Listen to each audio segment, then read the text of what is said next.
आजाद Hindustan live, सच के साथ। हवन पूजन के साथ पुरुषोत्तम मास का समापन। महीने भर बही धार्मिक बयार। गायों में श्रेष्ठ कामधेनु है, नदियों में गंगा नर्मदा आदि श्रेष्ठ हैं। इसी प्रकार संसार में श्री पुरुषोत्तम मास अधिक श्रेष्ठ हैं। यदि जीवित रहना है तो यक्ष प्राप्ति के लिए किसी भी देवता का आश्रय प्राप्त करना अति आवश्यक है।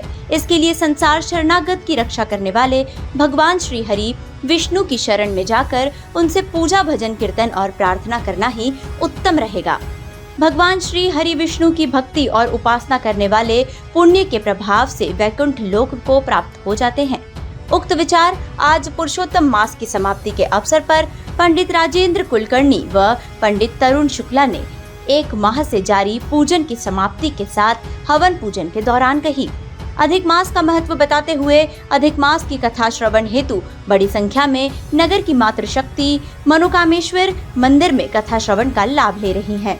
इसी तरह नगर के अति प्राचीन श्री राम मंदिर सहित शहर के विभिन्न स्थानों पर भी पुरुषोत्तम मास मनाया जा रहा है, जहां आज भी परंपरागत ब्रह्म मुहूर्त में प्रतिष्ठित देवताओं की विधिवत पूजा तथा अधिक मास की कथा का भी वाचन किया जा रहा है।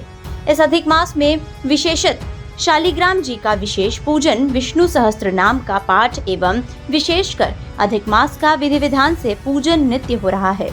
अधिक मास की कथा का समापन आज विधिवत हवन पूजन के साथ प्रसादी वितरण के साथ हुआ। सभी जगह बड़ी संख्या में मातृशक्ति बनी रही। महीने भर दान का क्रम जारी रहा। खेतिया से राजेश नाहर की रिपोर्ट।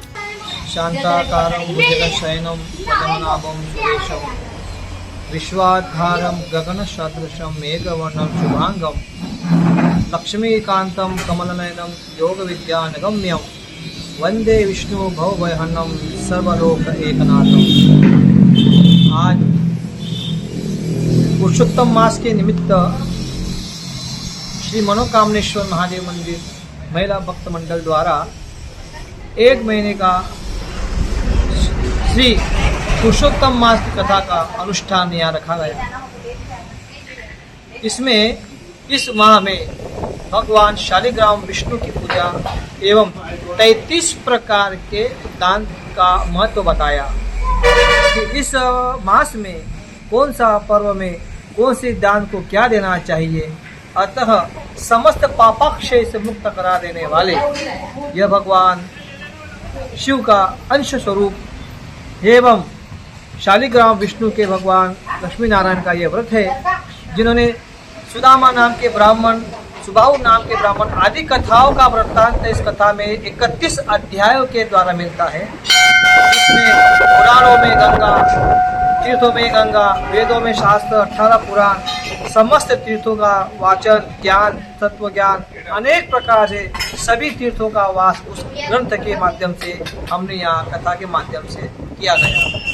इस आयोजन में समस्त महिला मंडल तथा ओम मनोकामनेश्वर भक्त मंडल के जन सहयोग से इस अनुष्ठान का आज समापन हुआ। देवाय हरे परमात्मने प्रणतक्लेशनाशाय गोविंदाय नमो नमः। कृष्ण वंदे जगन्नाथ। पुरुषोत्तम मास चल रहा है। पुरुषोत्तम मास का आज अंतिम दिन है। भगवान श्री कृष्ण और विष्णु की का वर्णन इसमें किया गया है। अतिरिक्त महीना है ये 13वां अधिक मास। एक बार मनुष्य रूप में पुरुषोत्तम मास भगवान विष्णु के पास गए और कहा कि विष्णु जी, मैं तो अतिरिक्त महीना हूँ, राशि 12 होती है, 12 महीने होते हैं, लेकिन मैं 13वां महीना, इसलिए मेरी कोई पूजा पाठ नहीं करेगा तो मेरा क्या होगा। तो जो है मनुष्य रूपी ये पुरुषोत्तम मास पहले विष्णु भगवान के पास गए विष्णु लोक में। विष्णु भगवान ने कहा कि ये उपाय तो मेरे पास नहीं है, हमें गौलोक में चलना पड़ेगा भगवान कृष्ण के पास, वो ही तुम्हारा उद्धार करेंगे और कुछ न कुछ आशीर्वाद आपको देंगे। तब विष्णु भगवान वायु रूप में उस मास को ले गए कृष्ण भगवान के पास में और कहा कि भगवान इसका कुछ उद्धार कीजिए। ये जो महीना है ये कह रहा है कि मेरे कोई पूजा पाठ मेरे महीने में नहीं करता, कुछ भी नहीं करता है, तो मेरा क्या होगा, मैं लावारिस की तरह रहूँगा। तो भगवान कृष्ण ने कहा मैं तुझे आशीर्वाद देता हूँ कि आज से तुझे पुरुषोत्तम मास के नाम से पहचाना जाएगा। जो पुरुषोत्तम मास में महीना भर 30 दिन तक स्नान करेगा, जप करेगा, तप करेगा, हवन करेगा, पितरों का तर्पण श्राद्ध करेगा, है ना, उपवास करेगा, व्रत करेंगे, जो इस महीने में यह काम करेगा उसे मुझे वैकुंठ और गौलोक की प्राप्ति होगी। इस तरह भगवान श्री कृष्ण ने पुरुषोत्तम मास को आशीर्वाद दिया। तब से यह मास बड़ा पूजनीय है।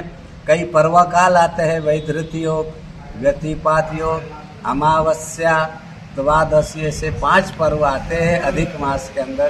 पुरुषोत्तम मास में इन पर्व काल में जो दान करता है, वस्त्र दान, अन्न दान, दीप दान, सुवर्ण दान, रजत दान जो भी करता है, उसे मोक्ष और वैकुंठ की प्राप्ति होती है और दूसरा जन्म भी अच्छे से मनुष्य जन्म को प्राप्त होता है। जय श्री कृष्ण।